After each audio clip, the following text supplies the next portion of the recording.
My great-grandmother died in Auschwitz.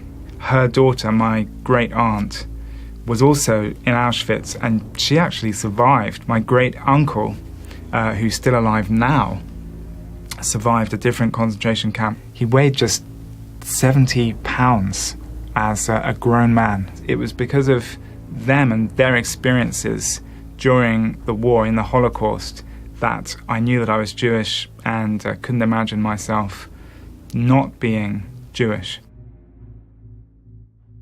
My sense of Jewishness came much more from my heritage. Before I began following Jesus, my only interest in the Bible, I have to admit, was to use its pages to roll up cigarettes. We would go to synagogue, not very often, but for the high days and holy days. But then the next day we would eat bacon, and we would enjoy it. And we didn't feel that we were doing anything particularly disobedient. That was just how we were as Jews. My father is quite a well-known politician in Britain, Michael Howard.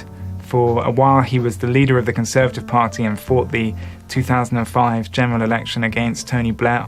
People say that young people think they're immortal, invincible, and they're never going to die. But for me, it wasn't like that. I was very conscious of death. My thoughts would turn to the inevitability of death and how that made everything pointless. I knew that after I died, whenever I did die, I would just be completely forgotten.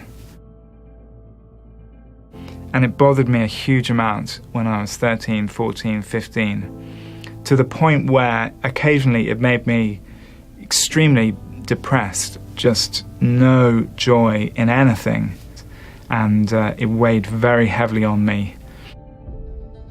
The preparation classes for my bar mitzvah had left me cold. They were very lacking in answers to life's big questions. I hoped that there was some kind of explanation, something that would make sense of life.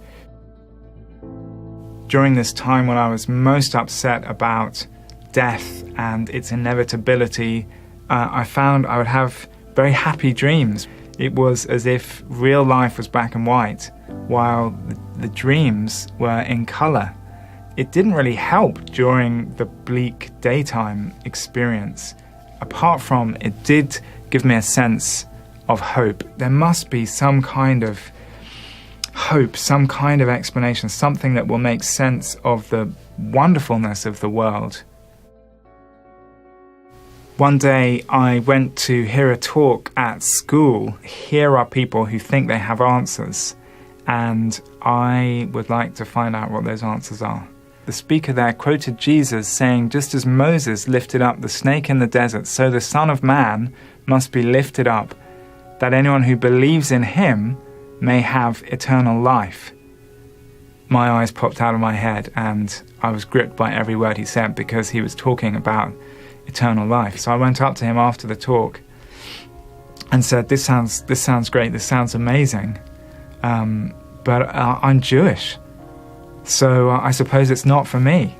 I couldn't see myself breaking with my Jewish heritage. He said, "That's not a problem at all. Jesus was Jewish. He's the Jewish Messiah, the promised Messiah of Israel. He's the one the Jewish people were waiting for centuries."